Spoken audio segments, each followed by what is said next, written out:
Hello friends, പുതിയൊരു notification വന്നിരിക്കുന്നത് Kochi shipyard ലിമിറ്റഡിൽ നിന്നാണ് പുതിയൊരു നോട്ടിഫിക്കേഷൻ വന്നിരിക്കുന്നത്. സോ ഇപ്പോൾ ഈ വിളിച്ചിരിക്കുന്ന വേക്കൻസി നോക്കാം. പ്രോജക്ട് അസിസ്റ്റന്റ് ലോജിസ്റ്റിക്സിലേക്കാണ് വിളിച്ചിരിക്കുന്നത്. കോൺട്രാക്ട് ബേസിസിലാണ് ഇപ്പോൾ വിളിച്ചിരിക്കുന്നതെന്ന് ഓർത്തിരിക്കുക. സോ നമുക്ക് ഡീറ്റെയിൽ ആയിട്ട് അതിലേക്ക് വേക്കൻസി നോക്കാം. പ്രോജക്ട് അസിസ്റ്റന്റ് ലോജിസ്റ്റിക്സിലേക്കാണ് വിളിച്ചിരിക്കുന്നത്.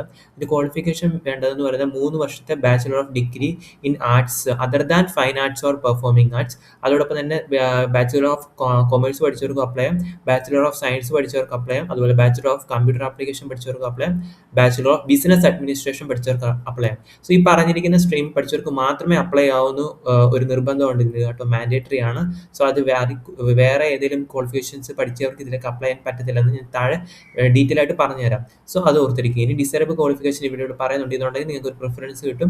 അതോടൊപ്പം തന്നെ വേറൊരു മാൻഡേറ്ററി കാര്യം എന്ന് പറയുന്നത് മിനിമം 2 വർഷത്തെ എക്സ്പീരിയൻസ് ഉണ്ടായിരിക്കണം in customs clearance and related activities. അതായത് കസ്റ്റംസ് റിലയൻസ് അതുപോലുള്ള അനുബന്ധ മേഖലയിൽ നിങ്ങൾക്ക് വർക്ക് എക്സ്പീരിയൻസ് ആവശ്യമാണെന്ന് പറയുന്നുണ്ട്. ഇനി ഡിസൈറബിൾ ക്വാളിഫിക്കേഷൻ ഇവിടെ പറയുന്നുണ്ട്. ഇതിൽ ഏതെങ്കിലും ഡിസൈറബിൾ ക്വാളിഫിക്കേഷൻ ഉണ്ടെങ്കിൽ നിങ്ങൾക്ക് ഒരു അഡ്വാൻറ്റേജ് കിട്ടുന്നേ ഉള്ളൂ.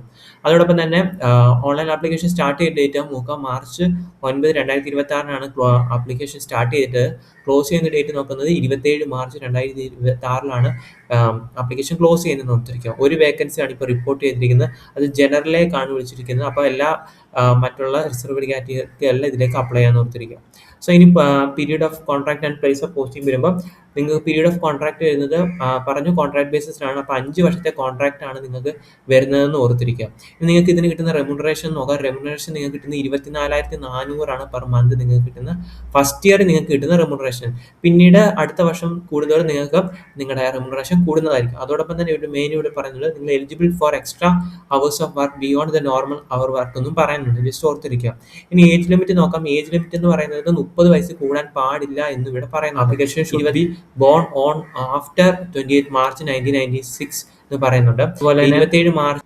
മെത്തേഡ് ഓഫ് സെലക്ഷൻ നോക്കാം. മെത്തേഡ് ഓഫ് സെലക്ഷൻ എന്ന് പറയുന്നത് നിങ്ങൾക്ക് ഒരു എക്സാം ഉണ്ടായിരിക്കും, ഒബ്ജക്റ്റീവ് ടൈപ്പ് ടെസ്റ്റ് ഉണ്ടായിരിക്കും, അതേപോലെ തന്നെ ഡിസ്ക്രിപ്റ്റീവ് ടൈപ്പ് ടെസ്റ്റ് ഉണ്ടായിരിക്കും, പിന്നീട് ഒരു പവർ പോയിന്റ് പ്രസന്റേഷനും ഉണ്ടായിരിക്കും.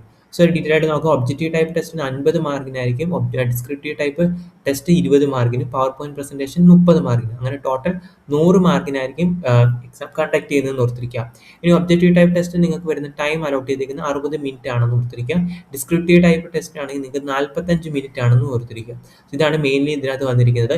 ഇനി ക്വാളിഫിക്കേഷൻ നോക്കാം. ക്വാളിഫിക്കേഷൻ ഞാൻ പറഞ്ഞു, നീ പറഞ്ഞിരിക്കുന്ന സ്ട്രീമിൽ ആദ്യമേ പറഞ്ഞിരിക്കുന്ന സ്ട്രീം പഠിച്ചവർക്ക് മാത്രമേ അപ്ലൈ ചെയ്യാൻ പറ്റത്തുള്ളൂ. അതുപോലെ ഒരു മെയിൻ ഒരു കാര്യം പറയുന്നുണ്ട്, application without prescribed qualification but having the higher qualification such as BTech or MSc etcetera shall not be consider എന്ന് പറയുന്നുണ്ട്. അതായത് ആ പറഞ്ഞിരിക്കുന്ന സ്ട്രീമിൽ നിങ്ങളിപ്പം MSc ഒക്കെ എടുക്കുന്നവരാണെങ്കിൽ നിങ്ങൾക്ക് ഇതിലേക്ക് അപ്ലൈ ചെയ്യാൻ പറ്റത്തില്ലെന്ന് പറയുന്നുണ്ട്. അതോടൊപ്പം തന്നെ ബിടെക്, BA, MSc, MTech ഒക്കെ പഠിച്ചവർക്ക് ഇതിലേക്ക് അപ്ലൈ ചെയ്യാൻ പറ്റത്തില്ലെന്നും ജസ്റ്റ് ഒന്ന് ഓർത്തിരിക്കുക. സോ ഇതാണ് മെയിനായിട്ട് വരുന്നത്. പിന്നെ എക്സ്പീരിയൻസ് ആവശ്യമാണ്. പിന്നെ ആപ്ലിക്കേഷൻ ഫീസ് നോക്കാം. ആപ്ലിക്കേഷൻ ഫീസ് 300 രൂപയാണ് വരുന്നത് ജനറൽ കാൻഡിഡേറ്റിനൊക്കെ. SC ST PWD കാൻഡിഡേറ്റിന് എക്സാം ഫീസ് ഇല്ല. ബാക്കി വരുന്ന കാൻഡിഡേറ്റിന് 300 രൂപയാണെന്ന് ഓർത്തിരിക്കുക.